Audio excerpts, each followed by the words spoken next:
We're dealing now with the surahs of the Koran from the Meccan period. See if I can find the Koran in this load here. Here it is. And as far as a midterm goes, I think we should do a midterm after we finish Surah 2. That's a lot of the stuff, and that would be maybe in 2 weeks or something like that. But I'll keep you informed about that, all right? And see when's a good time for everybody. But just start to think that we're getting somewhere close, and we'll do it as soon as we find a convenient place. Now, as I was telling you before, in terms of the Koran and its how scholars look at it, scholars divide it up into, middle Meccan, late Meccan, and early Meccan. What we've been doing now has been the Medinese period, and I'm not so great at dividing up early Meccan, late Meccan. Pardon me. What we've been doing now is the early Meccan period, and I'm not so good at getting the middle Meccan, the late Meccan period, and the Medinese period after the flight. I mean, these are very specialized sorts of things. What I would rather do is go back to the Surah of the Cow, Surah 2, which is the longest surah in the Koran and the most complete in terms of information, data, ideology. In fact, you could probably construct Islam on Surah 2. You probably wouldn't need the rest of the surahs at all of the Koran, except for a few things here and there that might add to something in Surah 2. But most of what Islam is in Surah 2, Surah of the Cow. And most of that reflects what happened to him at Medina.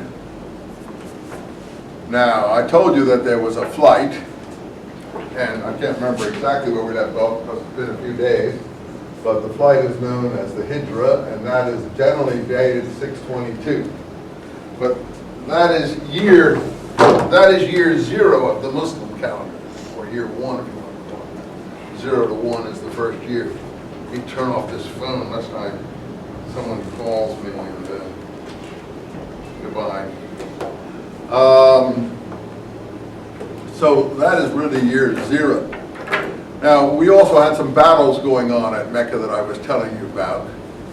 After he goes there, and 622 is the flight, he's followed by the people who take the flight with him, Hijra.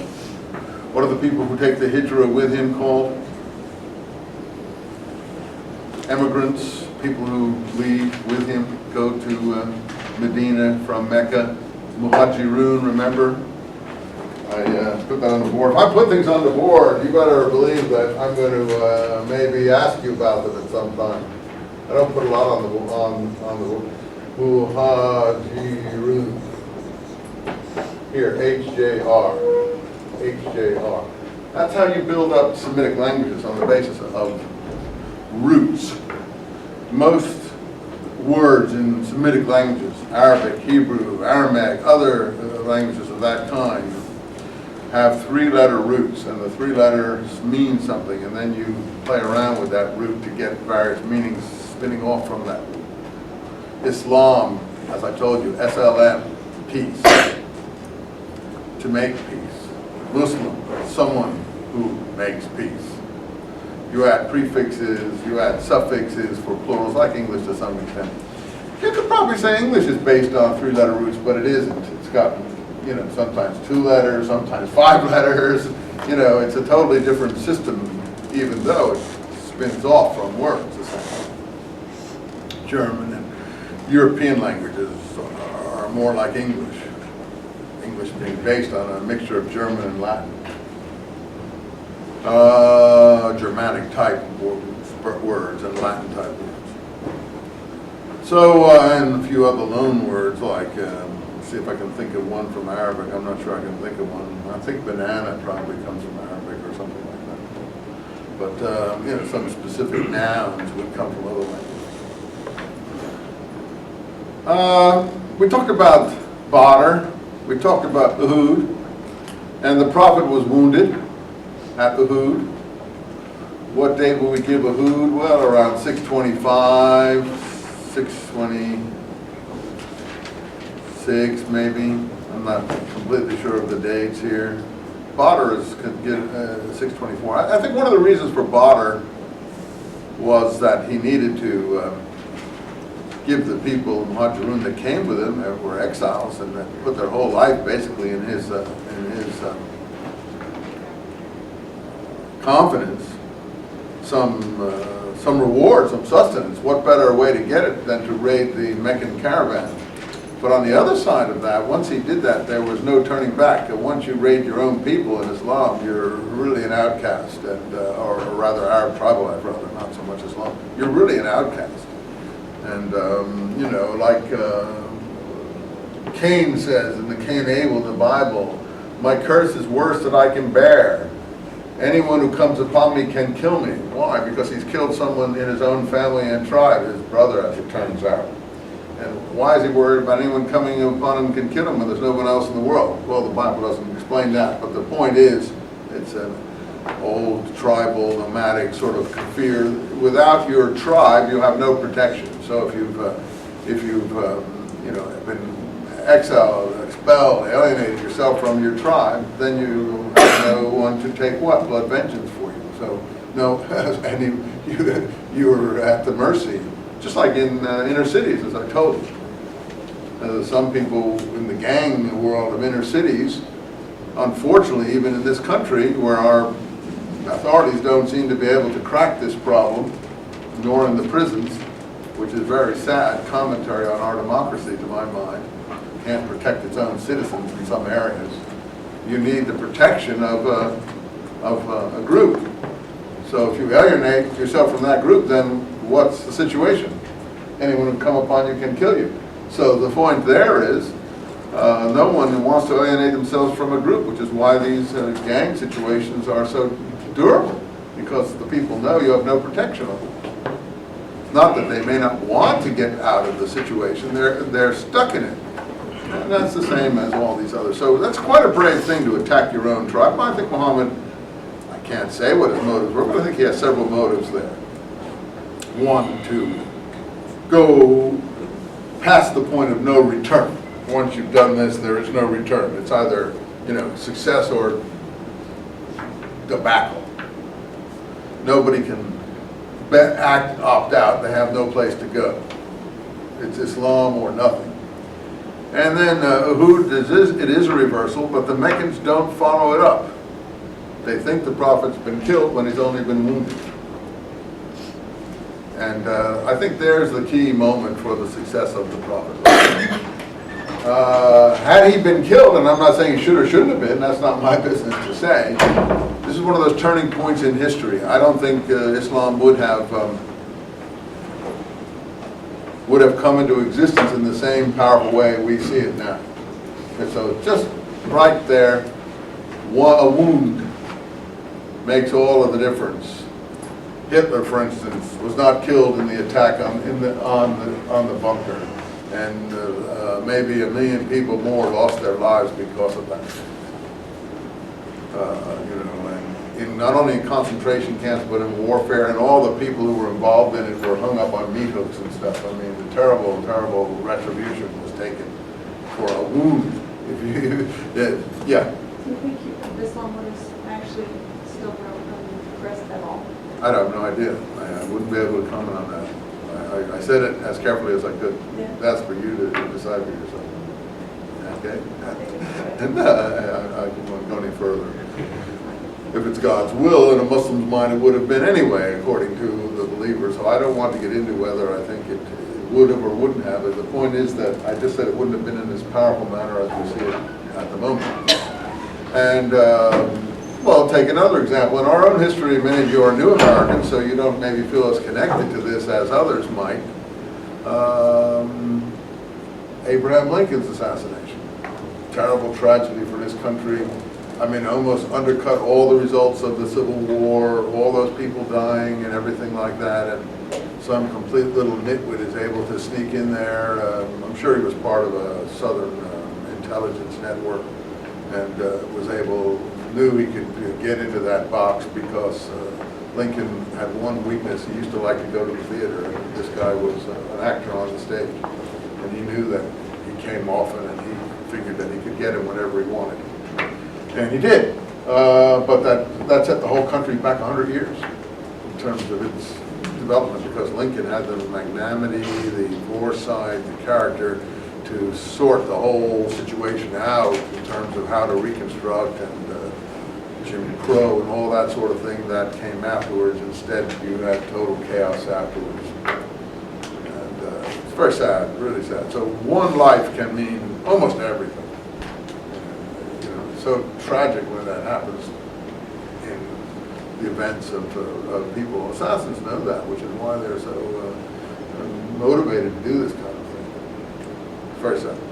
In any case, the prophet, and here's another, on the prophet side, he survived, so he's a survivor. You say, well, God was willing, God was on his side. Well, that may be true.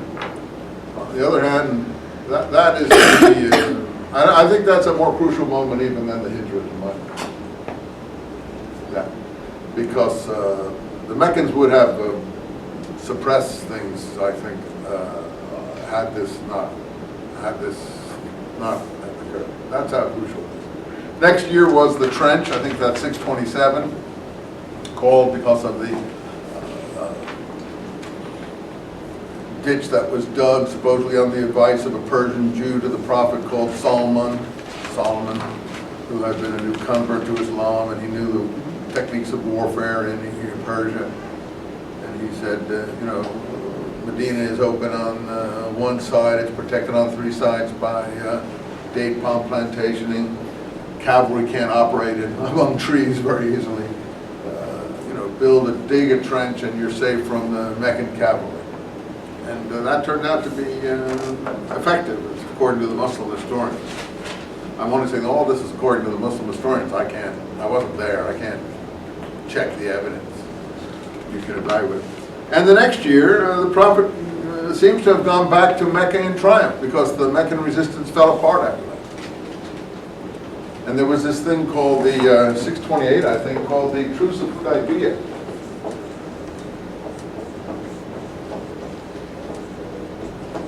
Which is a precinct outside of Mecca, where the prophet wanted to take the pilgrimage. And he negotiated with the Meccans, and he agreed to put off the pilgrimage for a year while the Meccans got things ready for him. So really, his fortunes did a 180-degree reversal in this short period. I don't have all the details. If you're more interested in it than that, you can write a paper on it. That's the best I can do for you in a short sketch. A lot of famous Meccans came over to Islam at that point. The one who had fought him in the previous battle,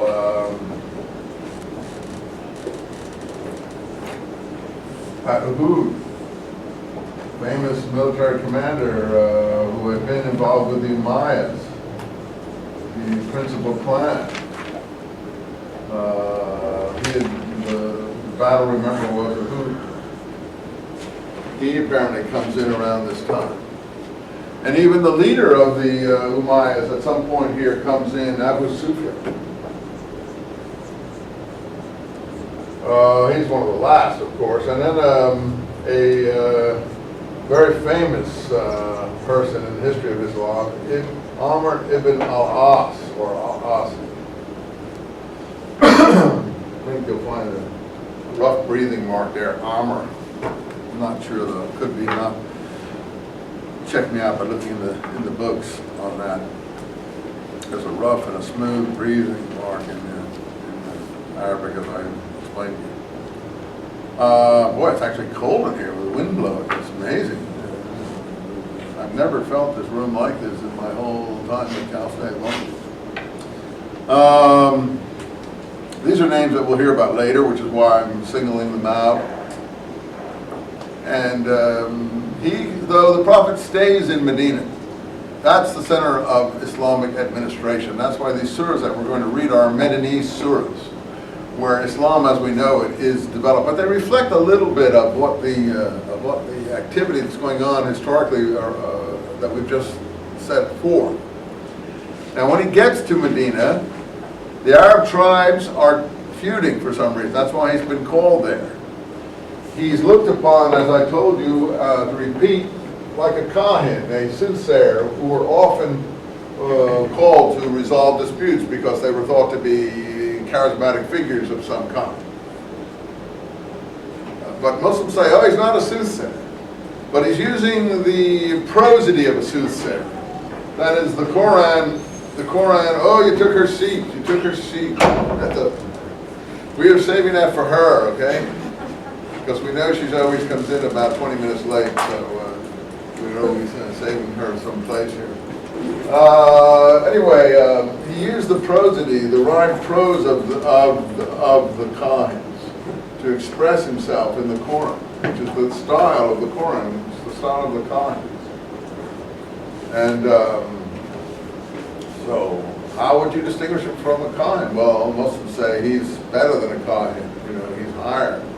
Because he's the Rasul, he's the Rasul of Allah, the messenger of God. Not just a Kahin. So they resent that comparison, but I don't know what else you would want to compare him to. So there's that.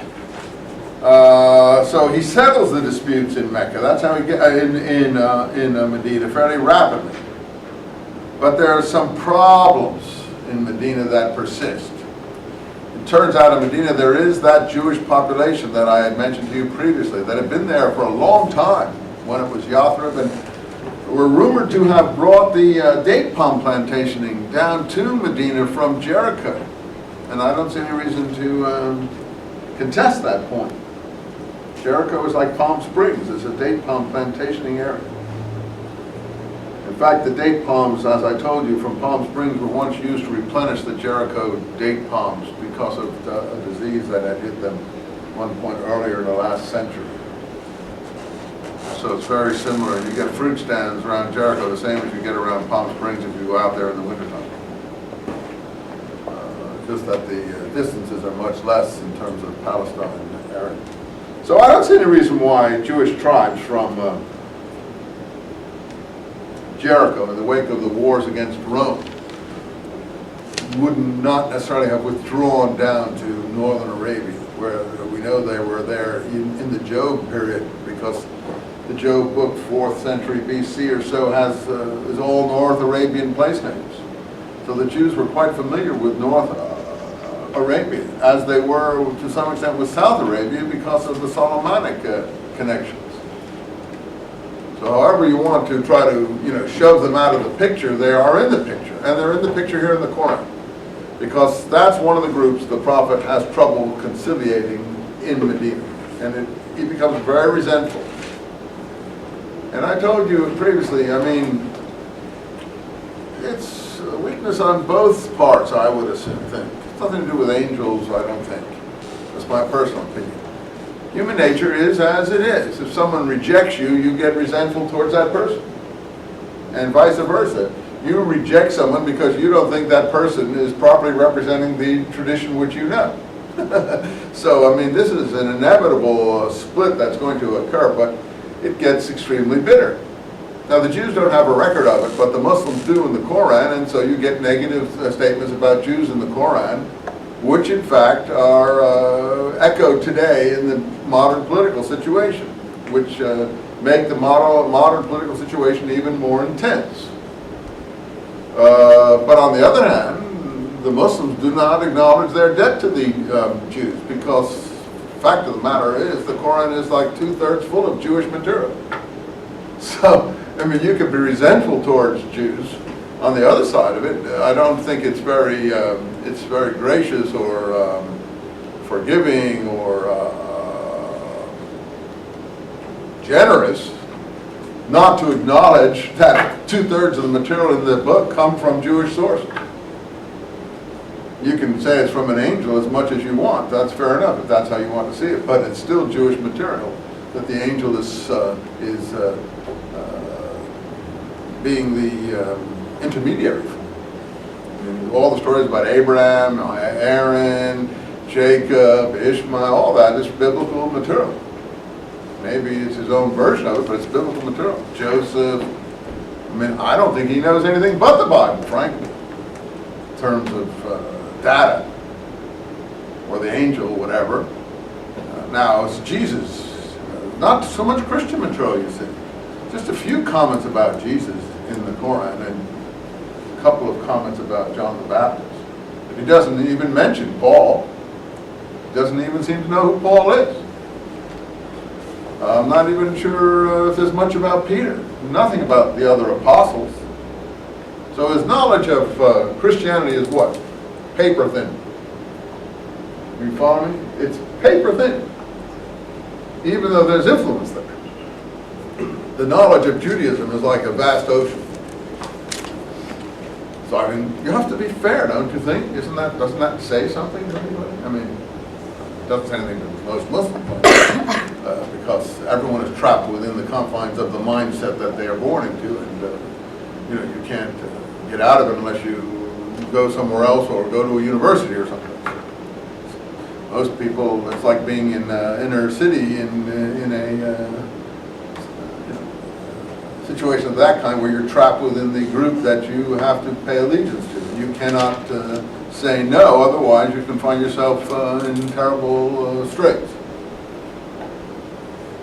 So that's what constitutions are for. That's what we're trying to get moving in Iraq. George Bush is having a tough time. George Bush, of course, is not the best observer of a constitution himself, so giving other people a constitution, which he hardly seems to value much himself, is a bit of a contradiction in terms. But the constitutions do protect your rights and allow you, supposedly, to function as an independent-minded person. On the other hand, if there's no authority willing to enforce that constitution or protect those rights, it's useless to you. There's no courts that are reliable or police force that are going to enforce you see how complicated these things are. These are not simple things. You're back to square zero. You can have a piece of paper. Someone said the Russians have a beautiful constitution, but they never had any sort of system that could be conceived of as having applied it. And still don't. Unfortunately. I think it's very sad what's occurred in Russia. I'm not trying to get into contemporary political situations. So, I'm going to talk about the generosity of being fair-minded and acknowledging what's here in the Koran. And, I have discussions of this with my Muslim friends all of the time, and I find if you bring the subject up, they grow very resentful. So, I would expect generosity, and particularly in the modern political situation. But all you have to do is read the Koran. And who's the most popular character in the Koran? Moses. I think someone did a count of the number of references, about 120 references to Moses in the Koran. All the stories of Moses are retold because Muhammad saw himself as a new Moses. I think there's about 20 references to Jesus. And I think there's about 4 references to John the Baptist, I'm not sure. And Moses is overwhelmingly the most important figure in the Koran, from the prophet himself. And all the other patriarchs and everyone else, maybe it's 24 references, I don't know how many to Abraham, maybe there's about 40 references to Abraham. But Moses even outranks Abraham in terms of the number of references. When did he start telling these stories? Well, a lot of people put these stories in the middle and late Meccan period. Why? We read the early Meccan. To encourage his followers in a trying situation. He tells the story of former prophets who faced, as far as he's concerned, similar negative situations that their faith in God pulled them through. You follow me? So the stories are to reinforce faith in God under trying circumstances, to encourage the followers to be steadfast and persist. So the Joseph story is told in that regard. And there's a whole surah devoted to Joseph. Am I making any sense here to you? Do you follow what I'm saying? So that's really, so out of the middle late Meccan period, I can't sort this out, there are these stories of former prophets. but almost all the former prophets are from the biblical source. Few Arabian prophets who are mentioned in passing, but very little. He doesn't know very much about them, and what he knows is repeated every time he mentions their name, a couple of sentences. Hud,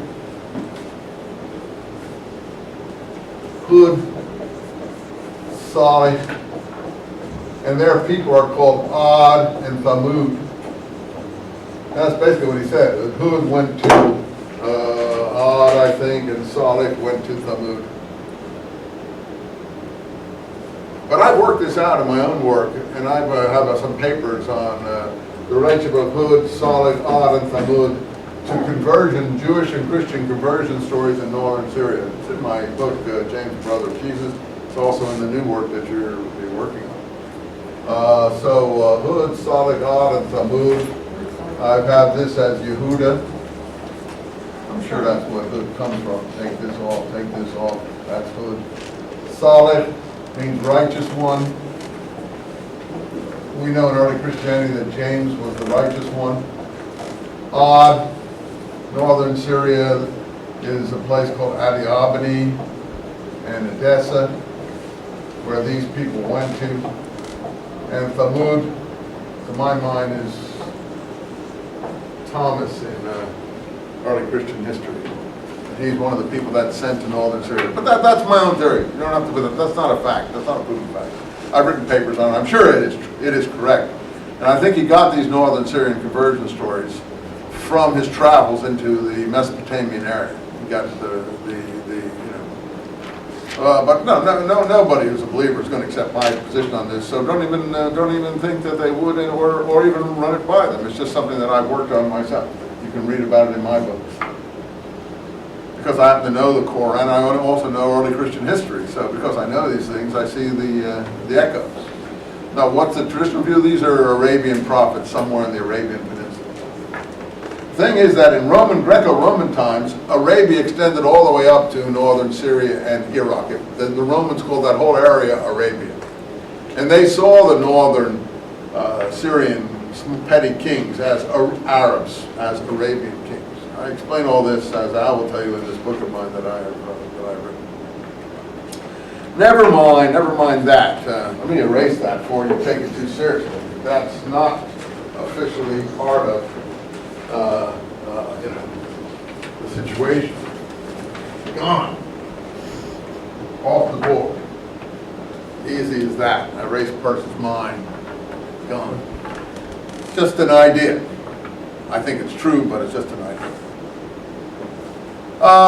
So there are stories about those characters, previous warners, as he puts it.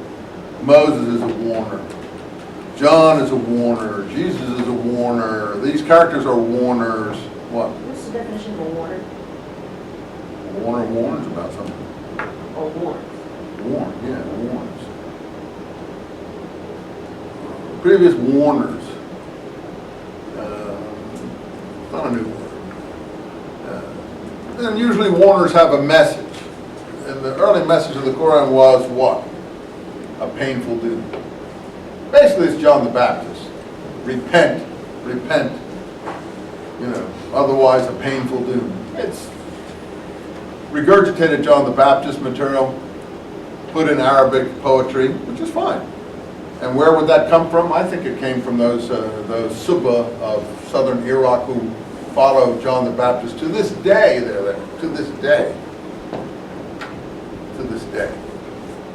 They're not Jews, they're not Christians. And he's always talking about a group who are not Jews and not Christians when he starts talking about protected people. So then, when he gets to Medina, a new attitude takes over. Because now he's no longer a warner, he's an outsider, a person in trouble. He's actually, after a short time, military commander, general, leader of a community. He's now not just a prophet, he's a military man. Later on, he's like a governor, a president, head of a community. It's like Brigham Young in Salt Lake City. Starts out as a follower of Joseph Smith. I don't know if you have any Mormons in this class. Ends up as the leader and governor of a whole almost independent state of sorts, or country out in Utah. which has thrived ever since. So it turns out he had skills, Brigham Young, for that, right? And more probably than Joseph Smith had. But Muhammad has incorporated all these skills in his own person, and so that's pretty impressive, I think. But you'll see the difference now in Surah 2 of the Koran than the other surahs, because that's what you see in Surah 2, someone organizing a community. Now, why did I mention enemies? I'm going to get to Surah 2 now in a second. Why did I mention enemies? Because Surah 2 is very concerned about enemies.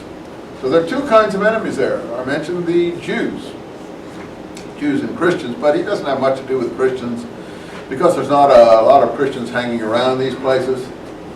So basically he focuses on the Jews, though he says Jews and Christians all of the time, but basically he's talking about Jews on the whole. Because what do? When he comes to a Jewish community and says, I'm the new prophet, and suppose he makes an error here or he makes an error there, what are they going to do? They're going to laugh at him. And that's the worst thing you can do to someone is laugh at their pretensions. You know, if I go into the Crystal Cathedral, as I said, and with my ideas, I don't know if they're going to laugh at me, but they're going to throw me out in any case. Actually, Muhammad's experience is like Paul's. Paul has all these new ideas, tries to take it to the old people who had the ideas, and of course, it's going to be rejected. I'm not going to go into a mosque with my ideas and expect anyone to accept what I say. That would be ludicrous. What would happen? Hostility, anger, outrage. You know what I'm trying to say? It would happen anywhere. You go into a church with different ideas. What's going to happen to you? Anger, outrage. You go into a Jewish synagogue, the same thing. So people like Paul or Muhammad who go in, I mean, that's what people understand. They say, oh, the Jews are stiff-necked, etc., etc. No, they're just behaving like any normal people who have their own ideas would behave a newcomer who wants to change their customs or thinks that they know more about their customs than they do. Of course they're going to resist that. So, but the new people coming in, they don't have any, as you say, I have neither he camel nor she camel in this. So new people aren't going to feel this hostility to Paul or Muhammad or anyone else. They don't have a stake in these new ideas. It's the old group. So the Jews, and I'm not trying to make excuses for them, but I think you should understand that, come in for negative feelings both in Christianity and in Islam. And simply because they were the predecessors and they don't want to change. And I can tell you there's no one in this room that I know who wants to change for a new way that they're different from what their parents taught them. This is almost like ancestor worship, you know, worship of the community. Now that's just normal, but other people don't give people that, how should we put it, that leeway, that empathy to understand, well, so Paul goes into synagogues in Asia Minor and they don't like his claims, attacks on Moses. How can you go into a synagogue and attack Moses? I mean, how can you do that? It's just absurd. How can I go into a church and attack Jesus? How can you go into a mosque and attack Muhammad? That would be ridiculous, but he does that. And when he gets thrown out or anything like that, and the people become upset, he gets angry at them. And that's what the book of Acts is all about. And so he's constantly hurling abuse at them. But the people reading Acts are the new people that he's converting elsewhere. So of course they take his side, so they feel angry at the synagogues that didn't take him. But he's taking memberships away from the synagogues. So you see, you have to see it on both sides. You have to understand, oh, why didn't they accept Paul? How could they accept Paul? It would be impossible. Anyway, the same situation is in Medina. Muhammad and Paul have a lot in common, but the weird thing is Muhammad doesn't even seem to know or acknowledge Paul in his work, or the angel's work, even though they have a lot in common. Why doesn't Muhammad acknowledge Paul? To my mind, the reason, it doesn't even mention, the reason I think is because the groups that Muhammad was in touch with in Arabia were anti-Pauline groups. Anti-Pauline sectarian Christian groups. You say, were there such groups? Yeah, there were. Groups that the Pauline, what we now call high church Christianity groups, have cast out in various heresy determinations. These are heretical groups. You know, Vatican councils and others from 300 onwards were constantly labeling other groups heretics, as you may or may not know, and throwing out different groups of people. Well, one of the big groups, as Al and others who've taken other classes of mine will tell you, that were thrown out were a group called the Ebionites.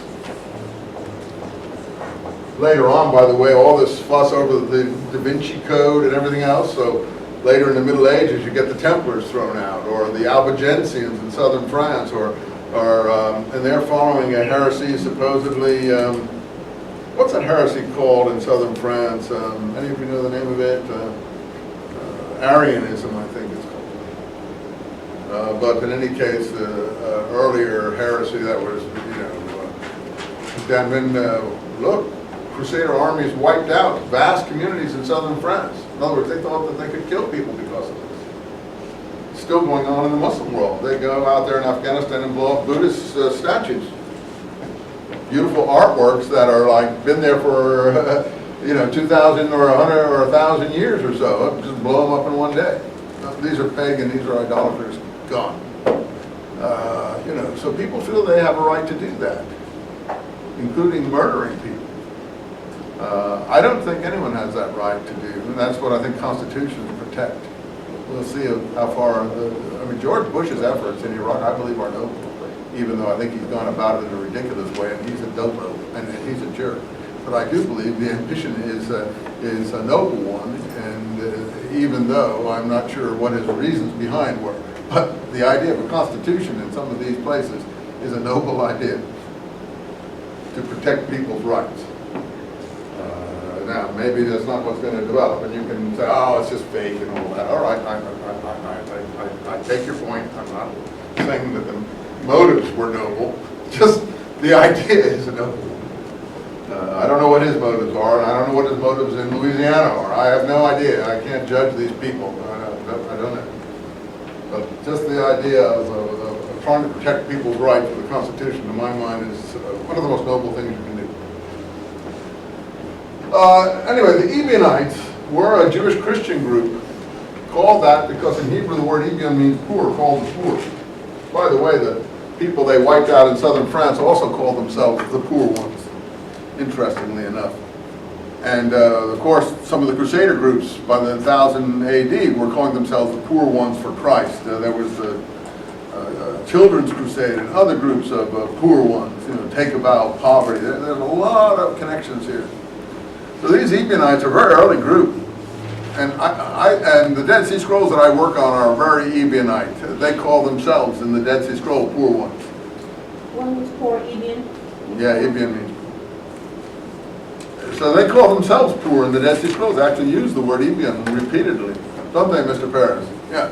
I don't know how you can take a literature of people calling themselves poor, Ebion, and then say it's not Ebionite. To me, it's in my field.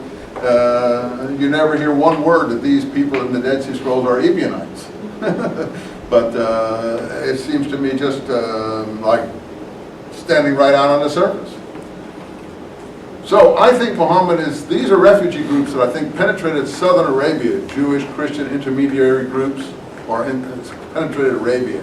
These would be the groups that would be in contact, and the Ebionites disliked Paul. They rejected him as the Antichrist.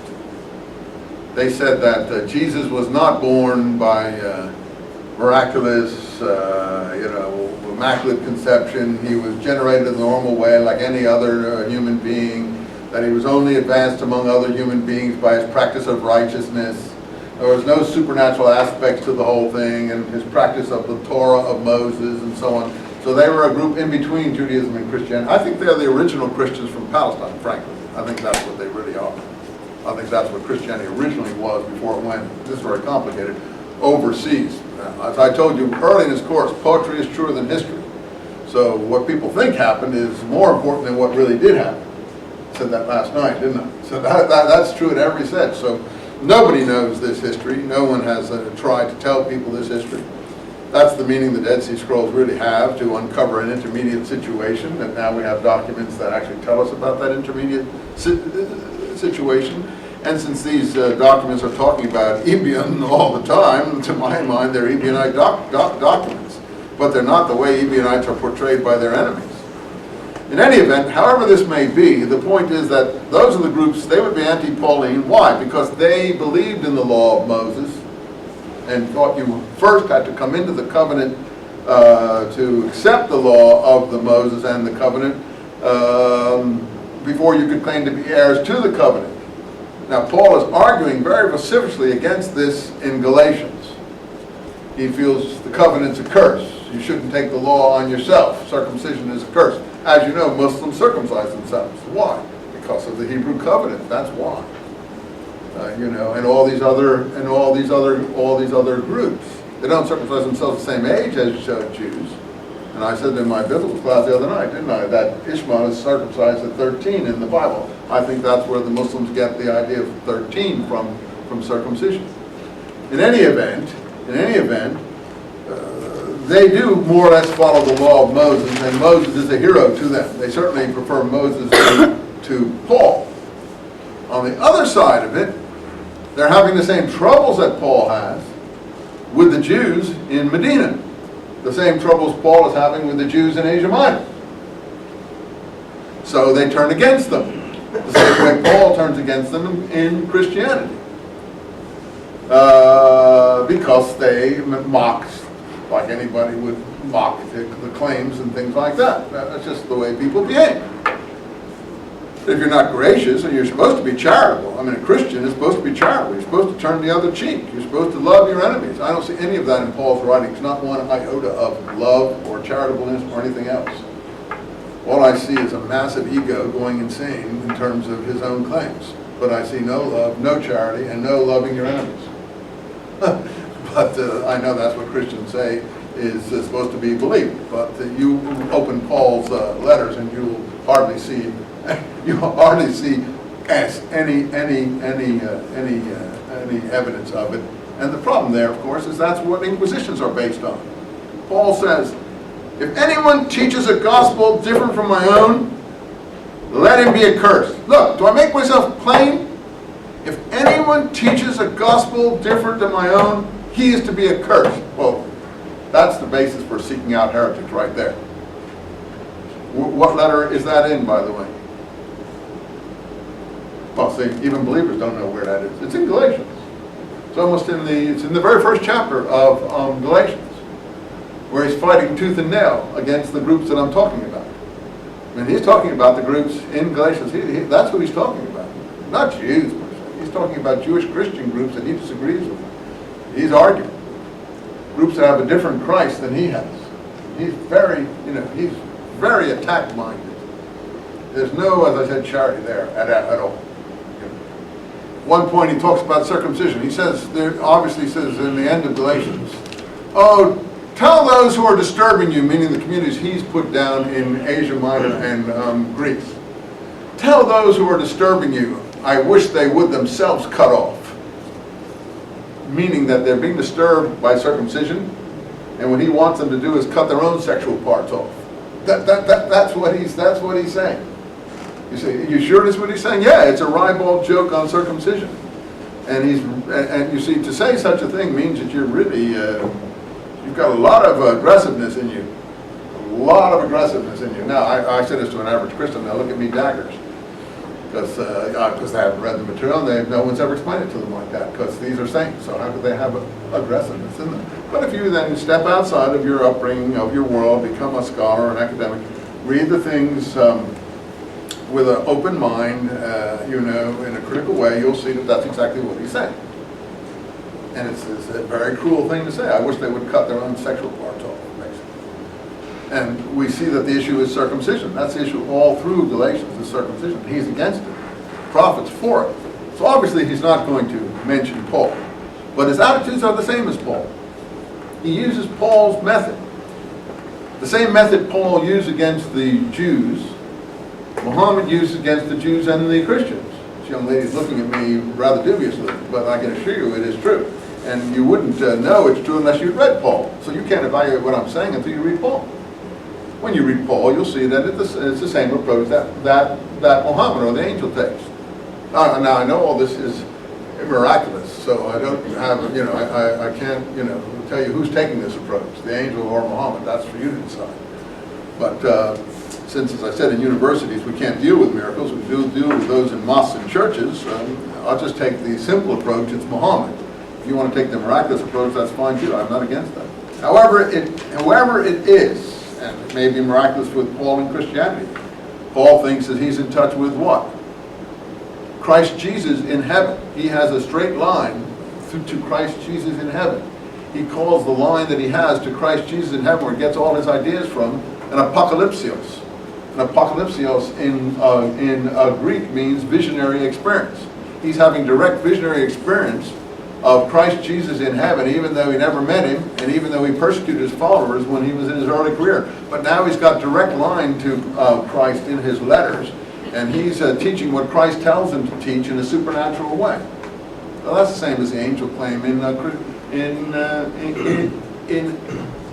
Islam. So it isn't that different, and he's using these claims, Paul, against the leadership of the Jerusalem community of the previous followers of Jesus in Palestine. He's using the claims that he's getting in his visions against their positions, because it's them that he's arguing with. He calls them these pillars.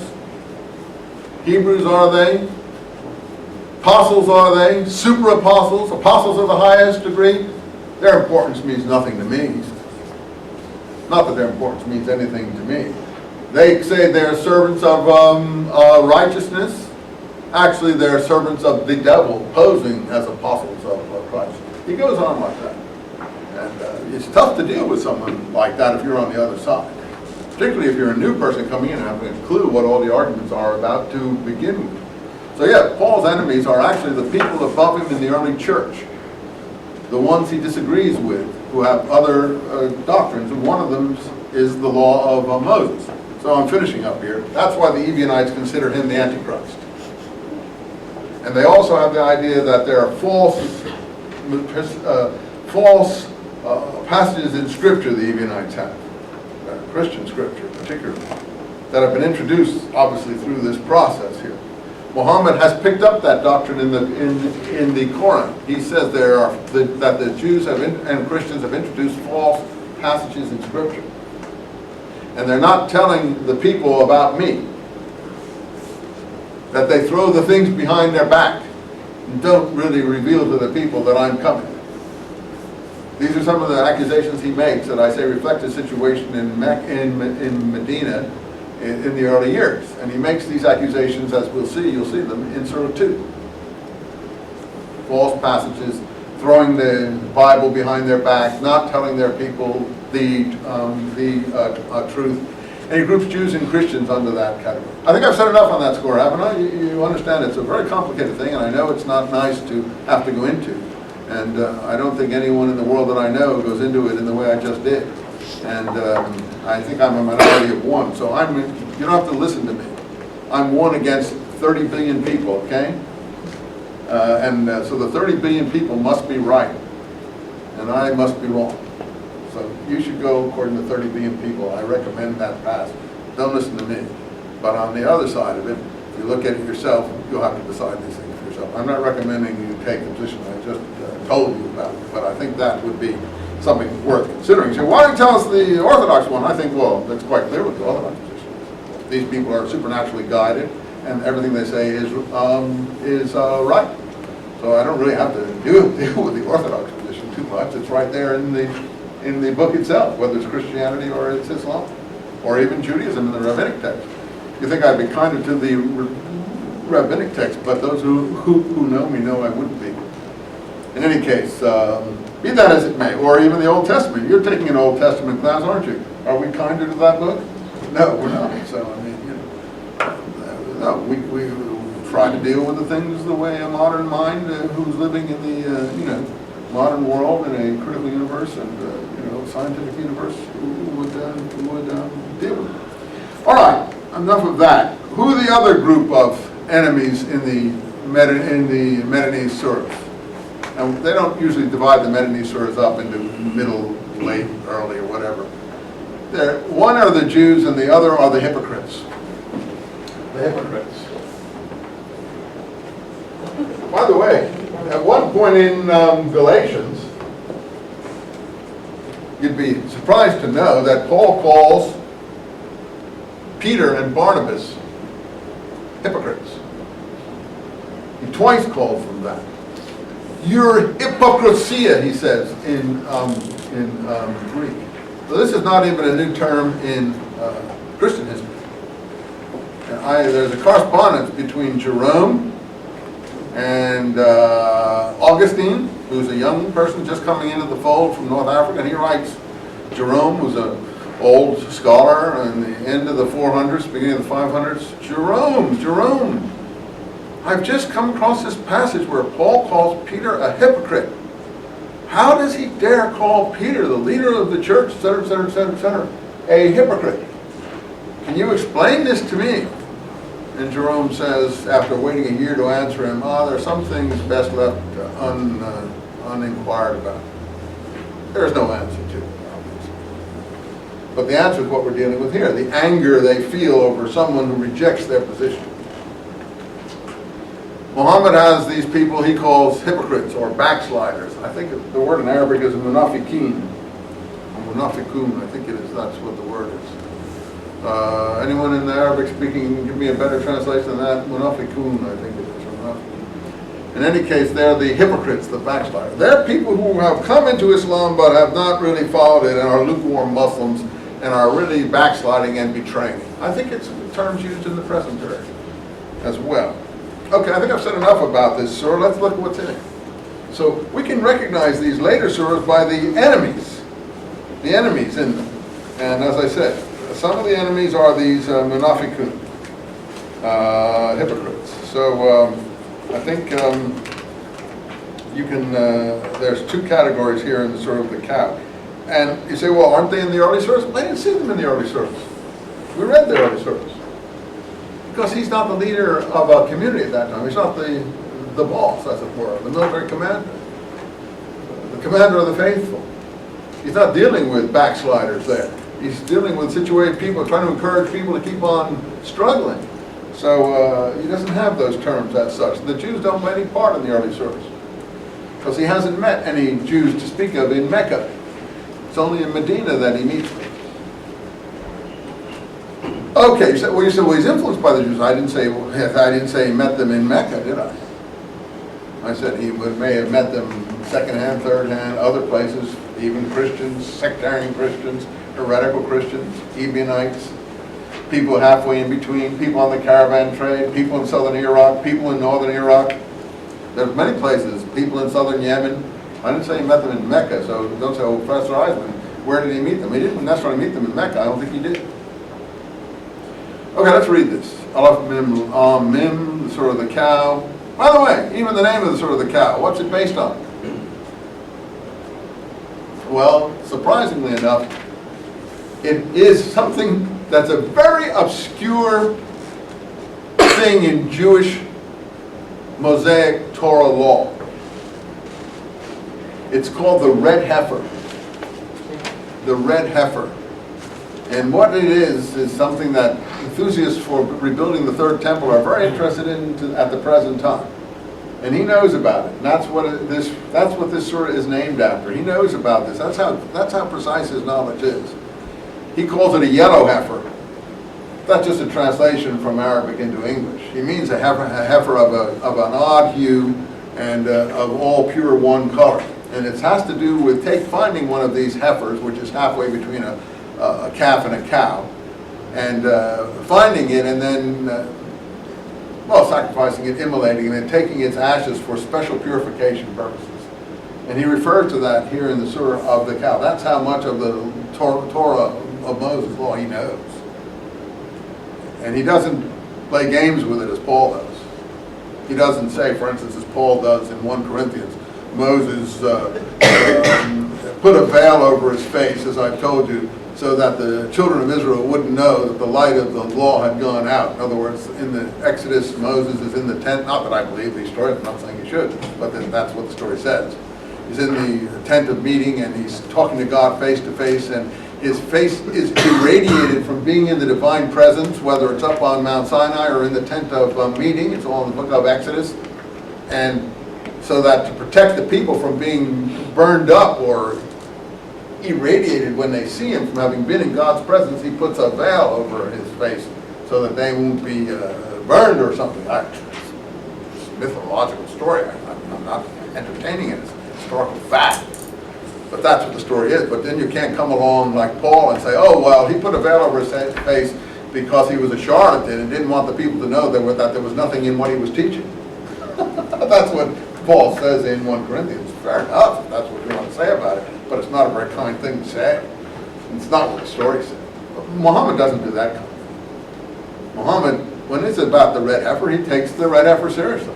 He really does. He's interested in the red heifer. In any case, that's what this sword is named after. A lot of people think it's named after the golden calf, but it isn't. It's named after the red heifer. And I'll just tell you that, and hopefully we'll get to that for today. I don't think I've wasted a lot of time. I apologize. He starts off, oh, those of you who believe 3 in the unseen, establish worship, and that which was revealed. 6, warn them, or warn them not. He's still a warning, a warner.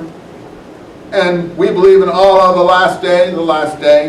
8, but look, don't think to trick Allah, you tricksters. So now you see we're getting into some negativity here. You beguile nobody but yourself. There, in their hearts, there is a disease. Oh, this is the munafiqeen, or I think I've got it right. This is the hypocrites, the backsliders who are tricking Allah. So it is a new enemy camp in Medina. Though the words are the same as the early surahs of the Koran, the point is that it's a later situation here to some extent. In their hearts is a disease, and here I tell you about this fact of lying. And theirs will be a painful doom. We've heard all that before. 10. Why? Because they lie. They're liars.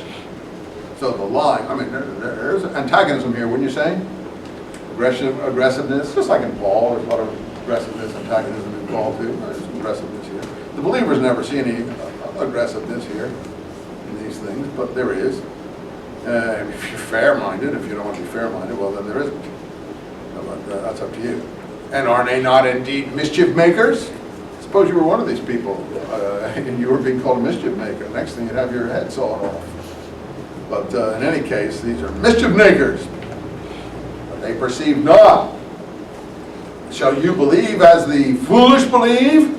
Are not they indeed foolish? Now you have to visualize all this in a kind of rap, rhymed prose style. So it's very powerful, even though it doesn't read in English in any powerful way in terms of its prosody. You follow me? But in Arabic, it would be still that rhythmic sort of, not quite as rhythmic as the early surahs, because it's much more abstract, a lot of it. And when they fall in with those who believe, they say, we believe. But when they go apart to their devils, so this whole beginning is what? An attack on what? Hypocrites, backsliders. When they go back to their devils, what do they say? No, we are with you. Verily we did but, we were just joking, we did but mock. But Allah knows, do not mock Allah, leaving them to wander blindly on in their contumely. By the way, in the Dead Sea Scrolls, we have an actual phrase like that. The liar, there is a liar in the Dead Sea Scrolls, and he leads people astray to wander blindlessly in a trackless waste. It's almost word for word there in the Damascus doctrine, isn't it now? Almost word for word. They purchase error at a price of guidance. By the way, I think the scrolls are talking about Paul, frankly. But that's just my own take on them. Others don't agree with that. They purchase error at the price of guidance. Their likeness is the likeness of one who kindleth the fire. That's in the scrolls. It's in the Damascus document, kindling the fire. That's what they do. They kindle the fire and so on. Then also that's hellfire. And he talks about light here a bit. Okay, enough of that, right? So let's get on to line 21. I hope you have your Korans, because if you're following me and not have a Koran in front of you, you haven't got a clue what I'm talking about. I apologize to hurt your feelings, but if you don't bring your Koran, you're like lost in space. I really suggest get a Koran, whatever kind it is. Go to a used bookstore if you want to get a cheap one. Oh, mankind, worship your Lord who created you. Like earlier we said, created you out of the dust. Worship your Lord.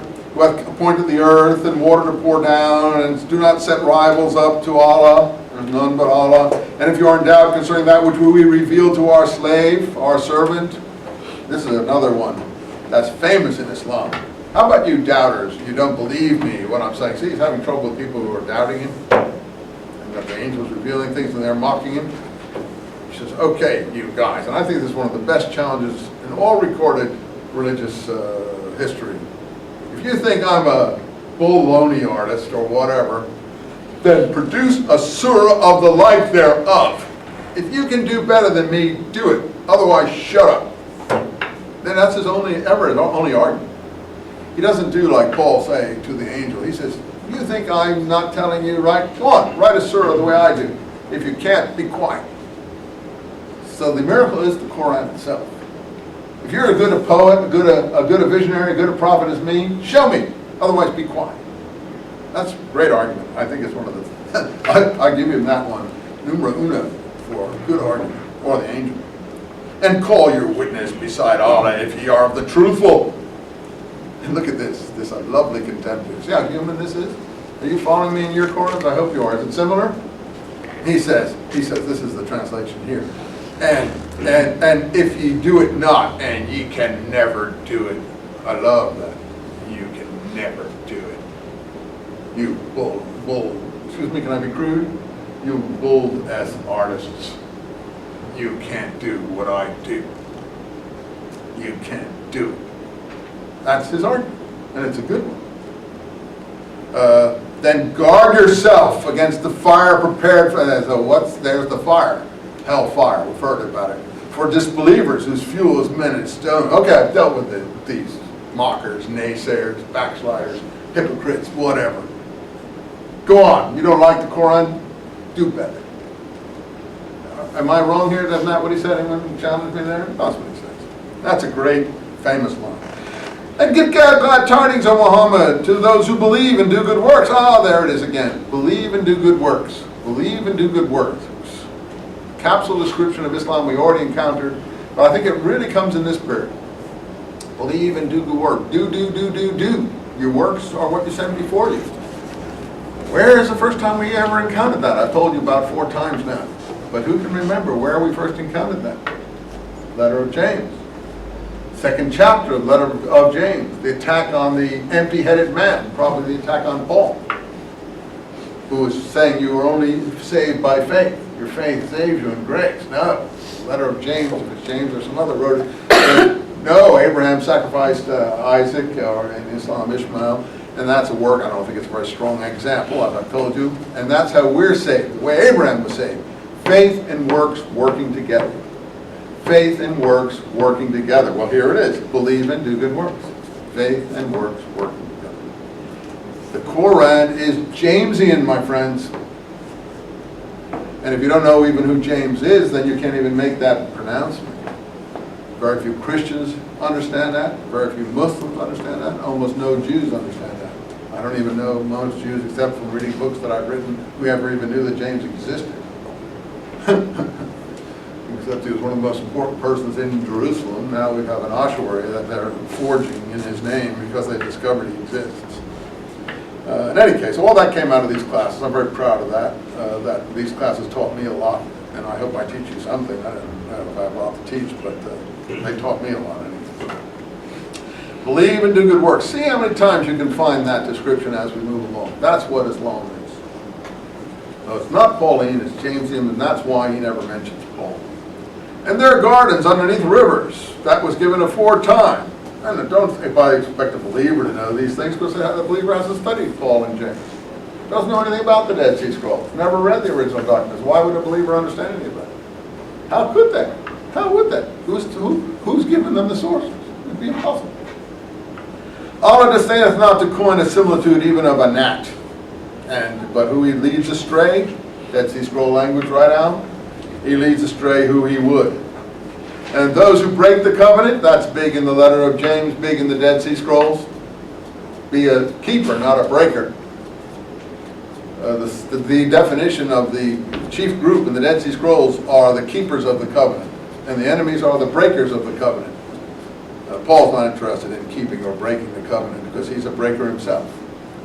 Oh, after ratifying and sever which all of you joined, they are the losers. And then who will give you death and life again? And so on and so forth. Anyway, he fashioned you like he did the seventh heavens, 29. I have to move along here. And finally, there's some poetic material that may not be translated well, 31. And he taught Adam all the names, and then showed them to the angels, saying, inform me of the names. And they said, be glorified. We have no knowledge saving that which thou hast. I'll keep a little quarter up because I wasted some time babbling earlier. You apologize for that. We have no knowledge saying that which thou hast taught us. Lo, only thou art the knower of wise. He said, O Adam, inform them of their names. And when he informed them of their names, he said, did I not tell you the secret of the heavens? And when he said this to the angels, prostrate yourselves before Adam, they fell prostrate, all save who? Line 34, Iblis in Arabic, the devil in English. Belial in the Dead Sea Scrolls. All save Belial, all save Iblis. And he demurred with pride. Okay. So he's following the Bible here. Who's the first person in the Bible? Adam. Now, this is a new view of Adam, isn't it? Adam, the angels prostrate themselves to Adam. Adam is above the angels. The angels bow down to Adam. That's a Quranic view. But it's not a new view. Where do we find it? Sectarian Christianity. It's called, in sectarian Christianity of the Ebionite strain, the primal Adam ideology. Adam is an incarnation. Adam moves from different people. Adam puts on the body and cloak of a new person and moves on to the next person. And again, I can't give you the doctrine any better than that, but basically it's what Paul calls the Christ. But these Jewish Christian groups call it the primal Adam, the first Adam. Paul talks about this in 1 Corinthians, the first and second Adam. First Adam was man made of the dust. The second Adam is a heavenly, made out of heaven. You'll see it at the end of 1 Corinthians. Paul knows all about the primal Adam and ideology. We don't, but he did. And these groups that I'm telling you about did, and Muhammad does too. A supernatural Adam idea. That's why Adam is above the angels. And the angels prostrate themselves to Adam. He gets this from these Judeo-Christian groups, Ebionites and others. There's a whole literature about this. Some of you are shaking your head and you know it. It's called the Pseudo-Clementines. It's written in the name of the first pope in Rome called Clement, who was supposedly a follower of Peter. But he wrote these books were written in his name, and they're against the book of Acts. They're Ebionite, Judeo-Christian documents that don't agree with what the book of Acts says in the New Testament. And that's where the primal Adam ideology is set forth as the principal ideology of these groups. And that's what we have here in the Koran. Adam is above the angels. Never mind, I don't hold you responsible for that. Iblis certainly is what we have in the Dead Sea Scrolls, Belial. The two consonants, BL, are the key to that. And it's also the devil. As I told you before, devil has BL in it. Diablo in more Spanish type languages, BL is right in the middle of it. It has added a D in the front, but the BL is there. These are all basically spin-offs on the same language cluster. Okay, Adam, we said dwell with your wife in the garden and eat freely of the fruits. You see, what knowledge is being shown here? As I told you, where's the knowledge from? Variations on the Bible. So when you're starting to be gracious or ingracious, you have to acknowledge where this material is coming from. You can't just say, oh, these people are no good because they didn't accept all of what they heard or something like that. If you're using 90% of their heritage to base what you're teaching on, you should at least be generous enough to acknowledge that. That's my particular position on that particular score. So if you're full of hatred or antagonism or something like that and you don't do that, that's not a very fair, generous thing to do. And yet I find most people are like that. Never mind. The point being here, what do we start? We start telling Bible stories right off the bat. We mention Adam, so we're going to tell Adam and Eve. It's going to be compressed, but it's the Adam and Eve story. And we said to Adam, dwell thou with your wife. It's the Adam and Eve story. In the garden, line 35.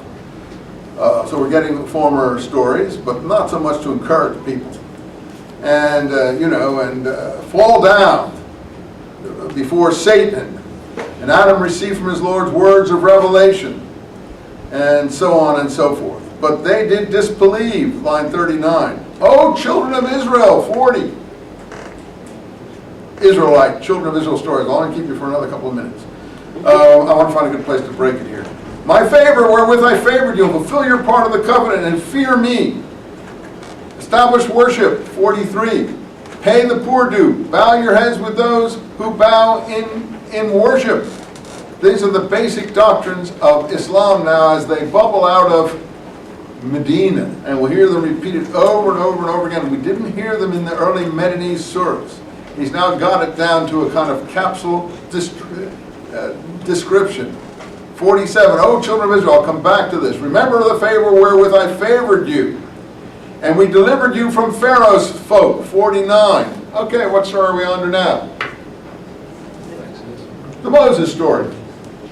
We've done the Adam story to a certain extent, well, at least we've referred to it. Now we're on to the Moses story. And that's how it is going. And look, 53. And verily we did give Moses the scripture and the criterion of right and wrong. And you wronged yourself by choosing the calf. You see, you think that's what this is named after, the calf there, the golden calf. He knows those episodes, but actually, I'll just run ahead a moment and I'll let you go. 67. And Moses said unto his people, Lo, Allah commanded that you sacrifice a cow. And don't be make a game of it. Allah forbids that you be lighthearted about this. They said unto us, Thy Lord, he makes clear that the cow, what kind of cow she is. And Moses says, Verily she is a cow neither with calf nor immature. It's a heifer. She's between the two conditions. So they say, Pray unto us, Lord, what color is this cow? And he said, Lo, it is a yellow cow. Brilliant is her color. And they go on like that. It's the red heifer. It's the red heifer of the Torah of Moses. And if you want to find it, look in a concordance. Blessings and peace be on you. I hope you'll be all good followers of the Koran as we proceed. A lot of good knowledge in here. More than most of us know.